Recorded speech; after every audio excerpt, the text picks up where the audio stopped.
Now, ever since the NBA has locked in their 10-year, $72 billion deal with multiple large conglomerates like ESPN, Amazon, NBC, the WNBA was also factored into that. Their slice of the pie equates to about $220 million a year, which is a pay bump, but is definitely a far cry from what they initially wanted. So in this segment, we're going to get down to the nitty-gritty of why structurally these WNBA players might be punching above their weight as far as the compensation that they're asking for. And we're going to hear from two great minds in the sports business world, David Samsung, former Florida Marlins president who helped sell the team, and the former president of ESPN for 2 decades, John Skipper, as he has a lot of great insight and experience when negotiating with sports leagues as far as the television rights and how the contracts are constructed, and what exactly makes the money flow. These two sports businessmen had a great discussion on how the WNBA is structurally built into the NBA. Also, they touched base on the newly unrivaled league that gives the WNBA some competition, but at the same time explaining why it's a double-edged sword of players taking equity stakes in leagues as payment options. For some of the fellas that love the NBA, this is a great discussion because they also spoke about why Stephen Curry and LeBron James shouldn't want their contracts to be tied to team evaluations. So overall, this discussion provided many great insights. And when it comes to the WNBA, there's multiple battlefronts going on. You have cultural wars with some of the ladies and the women's empowerment movement, and you have the media and their narratives pushing certain storylines because of optics, but at the end of the day, it clashes with reality. So we're going to get a great overall scope, even them touching on the false narrative about team owners not caring about losing money every single season because due to the fact that their team evaluations keep going up higher and higher, giving them the ability to sell for billions, aka Jeannie busting the Lakers. Again, this is a nice 3-dimensional scope on the overall business. And as we listen into the conversation between these two gentlemen, keep in mind, they are both the same person as far as their ideology. They're both capitalists, but the only difference is that David Samsung is one unapologetically. And John Skipper, former president of ESPN, he plays the optic games and tries to appeal to the audience. Very similar to how the Hollywood studio executives just a few years ago played into that trend of driving a Prius or an electric car to try to look like they weren't rich. The famous comedian that created Seinfeld, Larry David, had a skit about this, the optics of not looking too rich, on his show. It makes complete sense why ESPN is the way it is. They preach one thing, but at the end of the day, you find out it was always about the money.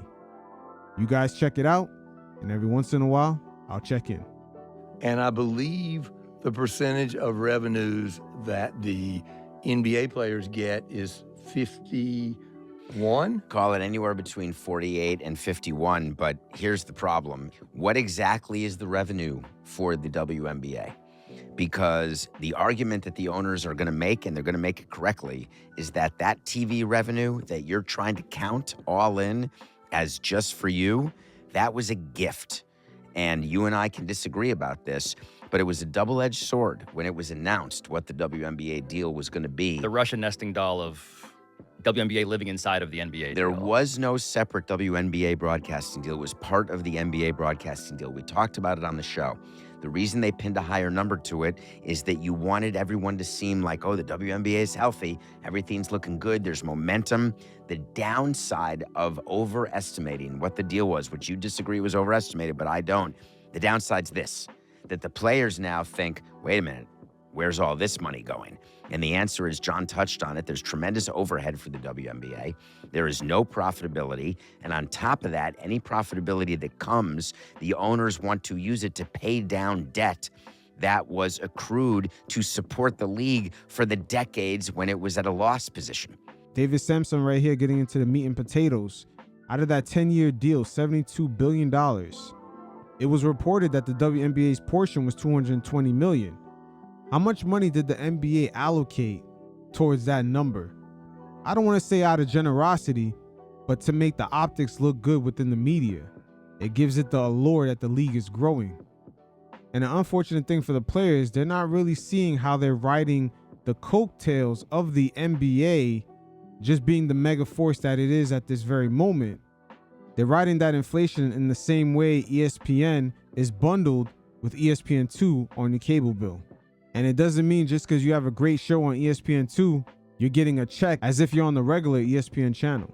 So you don't want to take the money that you get in and give it to your employees. You want to take it and give it back to the banks in order to lower your debt and try to make your money back. Well, hopefully you don't want to give it to the banks.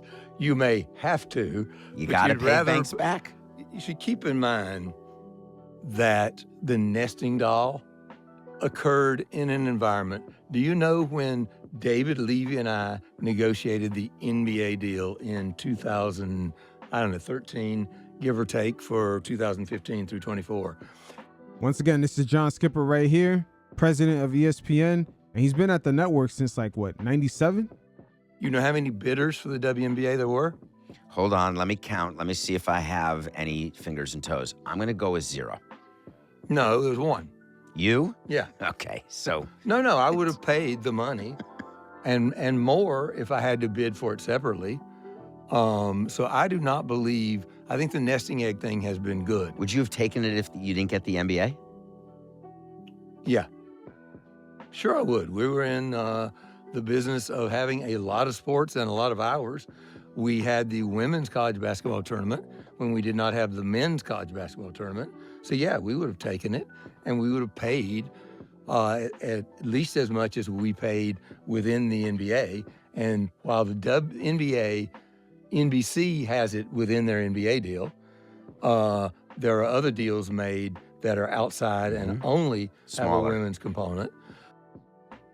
Now, I don't believe John Skipper right here. First of all, the NBA would never ever detach the WNBA and sell it alone as a single product. Because if it was sold separately, the price point would be out there clear as day. And if networks did not renew, you could only imagine, optic-wise, what would happen to the evaluation of the league. I do know that several people have suggested that Adam and I suppressed the price. It's wrong. Well, They would have, in the free market, they had no bidders. That is how much the league has grown and gotten there. I do think that the NBA establishment, because remember, the league owns a piece of all the teams, so there, oddly enough, could be considered to have a bit of a conflict, even if it means that they don't solve all of their making money problems. They should solve their equality problem by saying, you're going to make the same over a certain amount of years, you're going to get the same disbursement of revenues the men get. That's how we can be equal. By percentage. But how do you percentage. how do you say what the revenues are? In the NBA, How it's does the far easier. It may be far Well, easier. hold on, but we should explain this, though. I have a business solution. Get a f***ing math genius. Need a math genius. genius to help the WNBA. I just think that the reason why you're in for a labor stoppage is the expectations of the players, not unlike in baseball. It's just unrealistic in terms of what they're hoping for. It is the expectations of the players with the short-sightedness of the establishment, which is going to try now to make all the owners solvent, get them making money. The money owners... The horror. Forget the horror. People are paying lots of money for the valuations, and that's how the WNBA owners are eventually going to make money. So they're sitting there complaining about, I lost $11 million last year.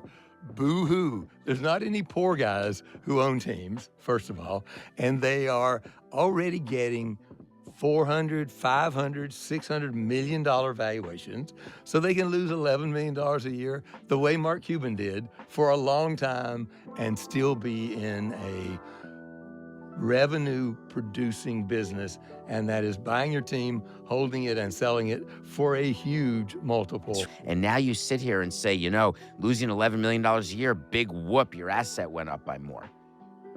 Yeah, I don't have any concern for the billionaires who own teams and are losing pocket change on a WNBA team. Anytime you have a business, you have to understand the nature by which you're going to make money. And there are different ways. You're not buying a sports team at this point to make money on the earnings every year. Mark Cuban famously said, I'd rather lose money and win than make money and lose.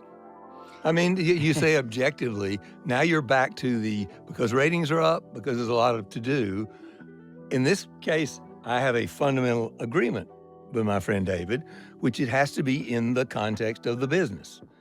It's not, you don't deserve, like I would say, given my politics, teachers deserve to make more money. Do they? Yeah. Are they going to make more money? No. So I don't know what this concept of deserve means. You deserve what you can negotiate, right? And that's all you get. I'm simply saying that the owners and the league should have the foresight to understand that they're all got a payback coming. When this works, these teams will be worth $1 billion. And the young girls that are in elementary school right now, that's going to be the generation that will benefit. It's not going to be the players of today, the Angel Reeses. They're not going to benefit right now from the league growing. The same thing happened for the NBA players. The guys from the 60s and 70s and even the 80s, especially guys like Magic Johnson, the way the league was growing when he played, especially with the little racial dynamics, it's crazy how it's kind of a parallel with Angel Reese and Caitlin Clark. But Magic Johnson, Larry Bird, they didn't really reap the benefits of their era. It was the guys after, like Kevin Garnett, when he came into the league on that rookie deal. I believe by the end of it, he was getting $36 million a year. Meanwhile, guys like Magic Johnson were signing 10-year deals for $1 million or $2 million a year. So it's always been like this in a way. You look at certain families, you have grandparents or previous elders that made sacrifices that a lot of the family members today benefit from. The onus is really going to be on the league to set up a proper medical as well as retirement plan for players that actually built up the league. When we see players like SGA and Luka cashing in $80 million checks a year, there's a small percentage of that check that goes into a pool to help cover guys that are retired, the medical benefits, and their player pension. So I may have a dismissive manner, but it does not come from my dismissing anybody. It comes from wishing that those people could have more foresight beyond the, oh, I'm losing money right now. Did it change your life? Jeff Bezos, does sucking up to Donald Trump change his life if the Amazon stock goes down because of the Washington Post? It does not. That is so mischaracterized. His responsibility is to keep the stock going up, not just for him, but for all the institutional investors, for all the individual investors. That is what they're investing their money. His job is to increase the stock price. Of course it benefits him, but it's a public company. You're benefiting the investors. It may be a public company, but even as a public company, you should have the foresight and the responsibility to go, there are things that are more important than my next quarterly earnings report. The First Amendment should be one of those. Should Disney not have done layoffs? No, it's not. Were you against Disney layoffs? There was a quashing impact on stock price. The company was losing money, therefore they did layoffs. No, I was not against layoffs. I am against the Walt Disney Company doing a settlement on a frivolous lawsuit by this president in order to curry favor because they think that'll be good for the stock. I don't think that's good for the country, and you're supposed to have some things that rise above your ability to have money you can't spend. That's the good thing about the NBA being a private company. They're doing that exact thing with the WNBA. But when it comes to companies on the stock exchange, they cannot take the same risk, and they also have to assess if the business could actually bear any fruit. John Skipper, once again, he's playing optics, because if he actually put into practice what he's preaching, then while he was at his time at ESPN, he would have invested into MLS. They would have put more money into UFC. They basically waited till all these things were already rising, and then they hopped on the coattails. Now, they also spoke about the Unrivaled league adding pressure for the WNBA to increase salaries. And for those of you that are not in the know, Unrivaled is a 3-on-3 professional women's league that has around 36 players on payroll, and they all have an equity stake. And again, the media is playing these optic games because it sounds good on paper. Oh, they have equity stakes. They're paying the highest salaries for a women's league ever. But if they have a true equity stake, wouldn't they also participate in the losses? Why does the WNBA want Unrivaled to go away? And if you spoke to Adam, forget the fact that they're friends, forget the fact that John's involved. Why do you want your competition to go away? Because competition, when it's good, can have a negative impact on your ability to do business in the way you've been doing it and to have the margins that you've been having. Keep in mind, the NBA has made sure the WNBA's financials have remained private. We don't know the exact numbers, but they do have a good idea of how big the market is for women's league.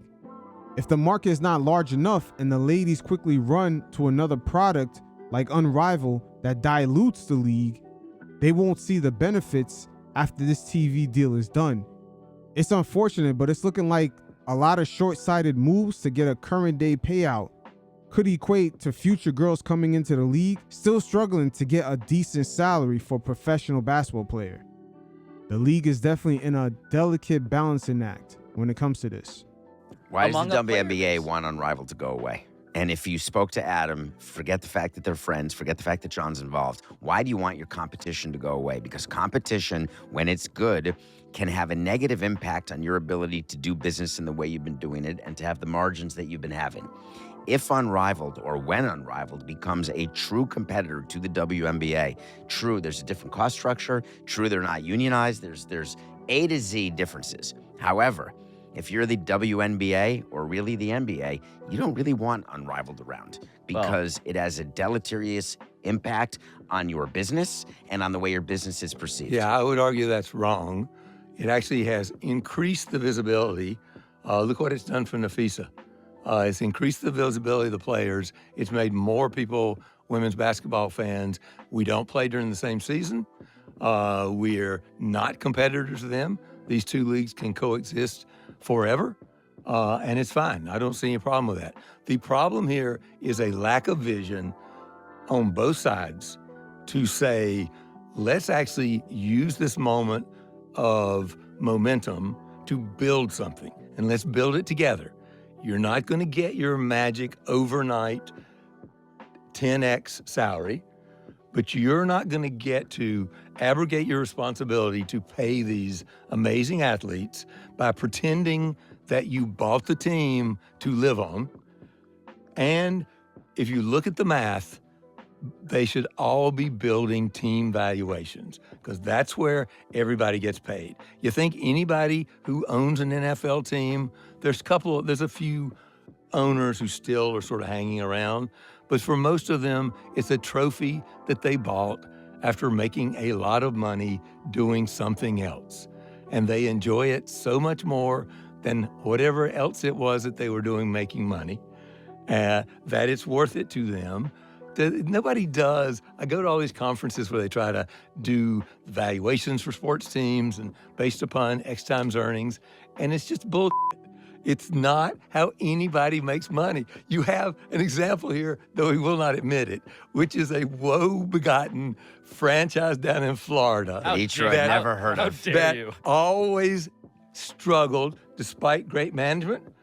It Great struggled jackets. in that market Beautiful gowns. with that sport to make money. And if the collective bargaining agreement cannot be so that the most difficult franchises in the league can solve their financial problems, it's got to be a vision of how do we make this a billions of dollars franchise. And if they don't have that in mind, they're going to set themselves back. And the league is trying to protect these semi-owners, and they want it both ways. Everybody would like to be the NFL. The teams make money and the valuations go up. That's the only sport, I think, where that's pretty much the occasion. Lots of English Premier League teams lose money, and they don't care because they want to win. They care tremendously. Steph Curry, who did an interview and talked about that he wants a piece of the pie. He wants equity because the valuations have gone up during his career. And I wanted to respond to him, which is that how come you all have a collective bargaining agreement where your salaries are tied to revenue, not valuation? If you're so interested in valuation as a concept, then why didn't you bargain that? Why didn't you negotiate 5 that? and 4. And the reason nobody does is because it's total poppycock. You would never have an agreement where in the history of business, forget sports, where, oh, there's an enterprise valuation that could be based on myriad factors, including irrationality and ego, and we're going to tie cost of labor to that? It's crazy to me, but John's arguing WNBA teams are now worth $600 million, maybe $1 billion. Have the foreskin to pay him. Foresight. Oof. Hey, whoa. What is David Sampson talking about? Foreskin? He must have been thinking about those green dildos that keep flying across the court at those WNBA games. By the way, it's a good question to ask Steph Curry. The answer to his question is he's not willing to forego his earnings. He wants to get paid today, and that's his right. But if I was the league, I'd say fine. If any players would like to take half of their money or give up half of their salary and take a piece, we, the league, we'll take 10, I'm making it up, I know it's not feasible. We'll take 10% of all sales profits and we'll distribute those to the players who decided they want to be in that business. Sure. They don't want, Yeah, senior nor employee need, incentive nor, program. nor need to be in that business. They don't need to be in that business. And if they get injured, they're going to take losses. They're going to take losses. Can you imagine Stephen Curry had his salary tied to Warriors in 2020? Right after Klay got injured in the finals and Kevin Durant went to Brooklyn? He would be pissed. And by the way, I wouldn't do that if I was one of them. I'd take the money, invest it in something else. But why would I wait for it to happen? But to ignore the fact that that's there and just pretend they have to operate like businesses, like all other business. They have a specific part of their economic reality, which is unlike almost anything else other than art and a few other sort of esoteric things. By the way, art, they don't tie the labor to art. You don't go to a painter and say, we'd like you to take 50% of all the... It's just a different business to pretend that that shouldn't enter into a smart discussion you're having with the players, which is they should say, they're not going to, because I know how they work. They'll say, and they already did this clearly and pissed the players off. They went and said, well, you need to understand how hard it is for the owners. They've invested. They're still not making money. They should say all that, but they should say, guys, we have to take a long-term view of this. You're not going to get what you want right now. We're not either. We're going to give you more money. If you had a secret poll and ask all the owners why they bought a team, there would only be two answers. Trophy, and I'm going to sell it someday and make a whole bunch of money. You think people buy a team? I want David's thoughts on that. And go into an analysis of, nobody buys a team who can't afford not to make money on it. It's just not accurate. It's really not. So especially now with the valuations that you're seeing. So let's just talk about the Washington Commanders. When you have a base that you're now in at $6 billion and you have private equity money in and you've got other people who are interested in ROI, you cannot run it irresponsibly on an annual basis. You just don't have the capacity. Facts. Think about all the celebrities and former players that are buying percentages in teams. Dwayne Wade out in Utah. Even if he owned 1%, you don't think he wants return on investment? Even famous celebrities like Usher, Jay-Z, they sell the stakes in their teams quick. As soon as LeBron left Cleveland, we never see Usher at one of those games again. Same thing for Jay-Z. He's not in Brooklyn no more. That's just a small example of all the minority owners that's on every single NBA team. The debt capacity, and you certainly don't want to pump in cash. Josh Harris is not calling his investors and saying, hey, we need $20 million from you because of losses this year. He's just not doing it. I don't believe I've suggested they should be run irresponsibly. Therefore, they should be run responsibly, which equals profitably. Not necessarily. I view those as synonymous when it comes to a business. It was irresponsible to be operating at a loss. But to be clear, though, right, beyond sports teams, there are many businesses, certainly in Silicon Valley, that are being run at a loss because there is some vision for long-term, but they have seed massive capital. Success. You say at a loss, they've got sources and uses of funds. They've raised money with an understanding that for the first 3 years, you need a runway for R&D. You're going to lose money. And then either we're going to write off the investment, the company goes away, or we're going to find the cure to cancer and we're all going to be rich. It's all part of the original plan. He said, you discover the cure for cancer and get rich. So that is a capitalist who thinks that the motive Why for else cure curing cancer? is to get rich. Wait, what's the other reason again? I can't remember. Save lives. Once again, John Skipper, former president of ESPN, if he had the cure for cancer, best believe he'll be expecting that check in the mail. I forgot about that one. Thank you. Like I've never had anyone in my family die of cancer. I didn't say that. It's like a Just hit the Freudian. pitch. It's like a Freudian Hit the slip. pitch and move on, John. That's the key to great entertainment. Just hit it and then move on instead of talking about hitting it. It never comes up, John. It just never comes up. It never comes up in a bargaining table. Of course it does not, because the one side is worried about getting paid now, and the other side is trying to hoodwink the guys on the other side of the table that, oh my gosh, we're having a tough time. Oh, both sides have the audited statements, John. I don't know what world you're talking about. The players' union has the audited statements of the teams. It's right there. I'm suggesting that the core economics of a sports team are no longer about annual earnings in a report. They are about the valuation of teams. Is Unrivaled about annual earnings and profitability? Or is part of your business plan saying profitability when we sell Unrivaled, whether we sell it privately, whether we take it public, that's when we'll get paid? Damn. David Sampson is putting John Skipper on the spot. He's like, man, stop your bullshit. We cash checks at the same bank. Like lots of startups, we are not investing money to take profits out of the profits. We are taking money, we are putting investments in. That's what I'm saying. In the hope of a financial transaction that we'll benefit from.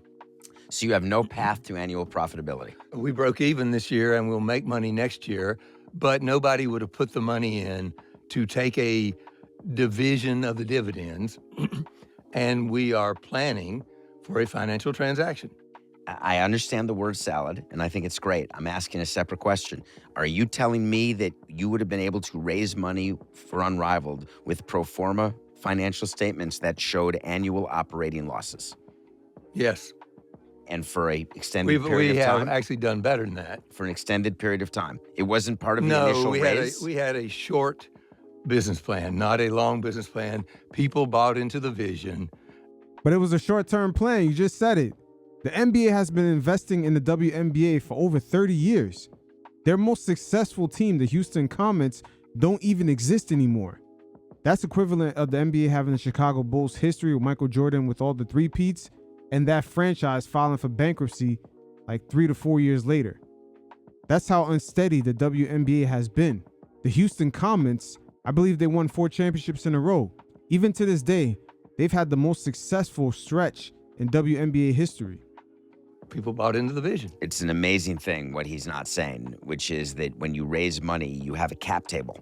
And you have a certain amount of money that you bring in, and then that money, there's sources and uses. The sources of the money is investors. The uses of the money is we're going to use it to fund operations. We're going to use it for a capital investment by renting or building a stadium space or a studio. We're going to have this much in equity we're giving away. It's all got to be part of a financial plan. plan. And attracting players. So yes. you believe Bob Iger and Willow Bay bought a women's soccer team at a valuation of $1 billion based on an ROI of running that club and passing that along to their I heirs. actually believe Willow Bay responded to that and said that they bought it because it was in short commuting distance from her house. That doesn't sound like a hard financial calculation. It's my point. And I don't even know. Is that a joke? I don't even know. And there, I believe you are dealing with enlightened owners who understand they're, 1, doing good, 2, they can afford it, and 3, they're going to sell it for profit someday. Okay. And that's all they care about. How much you sell Marlins for? They were sold at an enterprise valuation of $1.2 billion. Nice. Based upon revenues, past revenues? Certainly not. Based on nothing to do with the brilliant job you did running the team. Yeah, no, it did have something to do. You won on World Series. No, improved the that had nothing to do with it. No, it had to do with... It had to do with supply and demand. Yes, exactly. Which is why I wouldn't pay a banker to sell the team, because anybody could have done what I did. I take no credit for selling the team for 1-2. You've noticed publicly I've never taken credit for it. I laugh about it, but I don't say that I'm a genius banker. I say that we had an item that other people wanted, and when you have more than one buyer for something, the price tends to go up. And those very wants and needs by the super ultra wealthy, it's really skewing the perception of what the WNBA is pulling in. And again, there's multiple fronts that are happening at the same time, with the Unrivaled League coming in temporarily looking like it could be a fix, but at the same time, long term, they kind of dilute the product. We're also in a culture, especially with social media, where everyone just reads the headlines. So you see what teams are selling for, and it gives the illusion of growth. And the final piece of the puzzle, which is the biggest slice, is the NBA investing into the WNBA for the past 30 years. Our only real insight to the financials is the fact that their most successful team, the Houston Comets, don't even exist anymore. But hey, there you have it. This was a great back and forth with David Sampson and John Skipper, former president of ESPN and also former president of the MLB Florida Marlins. Their debate on the narrative of NBA owners being comfortable with taking losses every year. It was sort of wheeled into a more proper perspective because, again, like David Sampson said, these evaluations keep going up higher and higher, and you have all these minority owners. At some point, they're going to want a return on investment, especially with these teams being so expensive to maintain. We've seen the Lakers' Jeannie Buss and her family sell off the team because not only the taxes had changed from when their father passed away from $67 million to $1 billion in 2013, so the taxes being paid out went up for them, but also now with the way the league is structured, maintaining that Lakers identity of just competing for championships, it's real expensive, especially if you don't have the money to hire the outside personnel to make that happen. And that's something that the Lakers have struggled with, and we're seeing that same trickle-down effect the rest of the league. The Boston Celtics have sold, and now the Portland Trailblazers have followed suit.